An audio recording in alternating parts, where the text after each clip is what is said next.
At first, I wasn't even going to watch Antonio Pierce's press conference when he became the interim head coach. I thought to myself that all new hires or guys that are newly promoted win their press conference. Of course, they're going to be excited at their new opportunity and say all the right things. Of course, it's going to be different now that I'm here. Then, of course, they have to start playing. When did we ever watch an introductory press conference and think, oh man, that guy's going to be a loser? But then I thought, why did a linebacker coach get promoted to head coach? There must be something about him. So I decided to watch the presser, and there is something about him. And when you think about what the Raiders are doing now, it matches up. Number one, you could tell he was a player and a leader of men when he played. The confidence he has is something else. It's as if he got hired in the offseason. Did anyone tell him he was an interim head coach? He took ownership of everything. Listen. Thank you to Mr. Davis, Josh McDaniels, Dave, Patrick Graham for bringing me here and giving me this opportunity. It's never easy when you lose a teammate, a coworker, somebody that you're close with. We take that very seriously. There's lives and families that's affected by this, and we understand that. But it's a new day. It's a new chapter. It's a new era. It's a new mindset. What is that mindset? It's that of the Raider pride, the commitment to excellence, and making sure our alumni, our fan base, and Raider Nation are proud of what they see on the field. What does that look like? Tough, passionate, effort, energy, that enthusiasm that you see when we all watched our kids and these young men who are now pro athletes play when they're in Pop Warner, having that love for the game.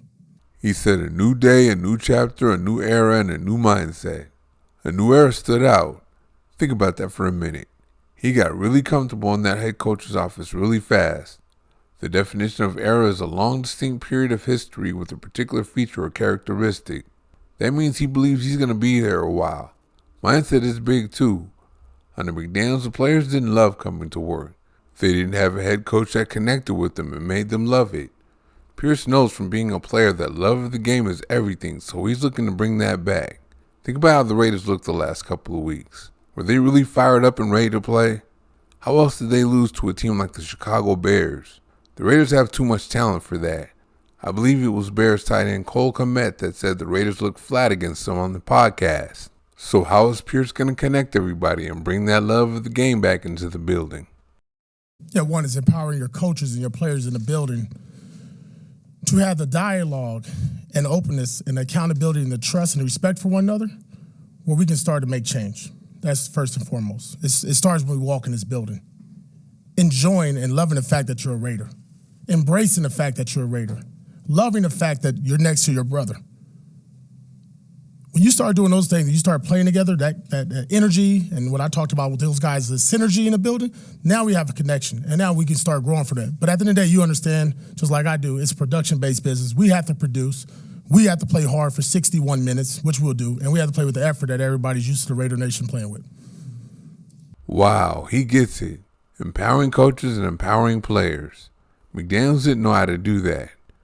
Pierce knows what it is to be a Raider, too. Oh yeah, listen to this. Antonio, when you got into coaching, was this a goal of yours to eventually become a head coach, and what does this opportunity mean to you on a personal level? Yeah, I've been fortunate. You know, I've played at a high level, went all the way back to my roots and coached at Long Beach Poly. High school was a head coach there. Was at the New York Giants in 2017, and then, college for 4 years, and had opportunities to leave and go to other organizations. I decided not to. The short story, the matter of fact is I grew up in Compton, California. I was born a Raider. I was born with the Raiders rolling in the Coliseum in L.A. I was rolling with NWA, talking straight out of Compton, rocking Raider hats. So when the opportunity came to work with Josh and Pat Graham and Dave, I jumped on it. So that's what set me up for this. I was born this way. He played for the New York Giants, but he's a lifetime Raider. It's just like Marcus Peters being from Oakland. The fact that he was also a player will really connect him to them too. It actually already has. I've been around these guys for 2 years now as a linebacker coach.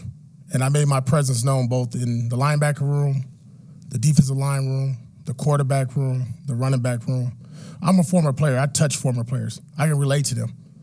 I've done the same things they've done. I've walked the same paths they walked. I felt the same pain they felt. So there's nothing or any emotional ride or roller coaster that they haven't gone through this year or over the 2 years I've been with them that I haven't felt. And my personality, one last thing, my personality will come out and reflect on this team, and hopefully we see that on Sunday. He's felt everything his players have felt, all right. He's also felt something most of his players have never felt before, like winning a Super Bowl. Oh, and for those of you that hate the New England Patriots and McDaniels because he was a part of the Patriots dynasty, Pierce beat the Patriots in that Super Bowl. He was a part of that 2007 New York Giants team Raider Nation thoroughly enjoyed watching while they beat them. What an upset that was. If someone were to ask me what I would do if I were in Pierce's shoes, I'd simply say the opposite of what McDaniels did. He ran a team into the ground for the second time in his career. It sounds like Pierce is going to do the opposite of what McDaniels did too. He can't help but do that anyway. McDaniels is a career coach. He looks at players as X's and O's on a chalkboard, so he's not interested in their opinions or personalities. Pierce was a player himself, so he understands. He wants the player to be himself and show his personality. Just keep it within the confines of the team. He wants to know their opinions. He wants them to take ownership and lead themselves too. He's a real players coach. He sounds a lot like John Madden. From the time Al Davis was still with us, the Raiders were a players team. Mark Davis kept that up too up until Gruden and McDaniels showed up. So Pierce really does make sense in that regard. The Raiders have a players first owner and a players first coach. The Raiders are players first through and through now. Yeah, we talked about that last week as a team. And a couple guys brought that up that's been here. They've been through this. They understand what it's like, a coaching change in the middle of the season. And I'm relying on our leaders to lead. I'm going to come in here with the game plan. This is the picture that we're trying to paint. But they got to carry it throughout. The best teams that I've ever been on as a player or as a coach, player ran. Player ran. Bottom line. Devontae knows what it is. Max Crosby knows what it is. Robert Spillane knows what it is. Our captains and leaders know what it takes. They got to go out there and do it, and they got to carry that message and make sure that resonates, and we block out all this outside noise because we're going to get some over the next 72-plus hours. That is just us against the world, and that's our mentality going to be right now, us against the world. Raider Nation against everybody else. Do you have any doubts about Pierce being players first now? Okay, listen to this. And, are you going to sit there and rip with the whole playbook? No. But you better go to your key guys. I'm not a fool. I'm a player. Remember, I was a player before I was a coach. Player ran business. Speaking of doing the opposite of what McDaniels does, he's going to start rookie quarterback Aiden O'Connell for the foreseeable future. Guy really is good, isn't he? Pierce isn't insane. The definition of insanity is doing the same thing over and over again and expecting a different outcome, right? As horrible as Jimmy Garoppolo and Brian Hoyer have been, McDaniels seemed determined not to let O'Connell see the field. We've seen him already once, and while he didn't have a great game, you can clearly see he's the most talented quarterback the Raiders have. He also gives them their best chance to win.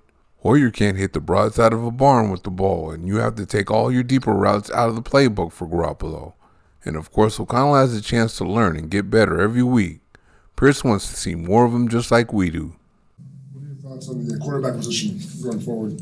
It'll be Aiden going for it. Why Aiden? We just feel like this is his best chance. What was the reaction like in the locker room when you made that announcement? Very supportive. I'm glad I bothered to watch that press conference after all. I'm impressed by Pierce. No wonder why he went from linebacker coach to interim head coach. What I like most about Pierce is he's the polar opposite of McDaniels. He was a player himself, so he's a player's coach.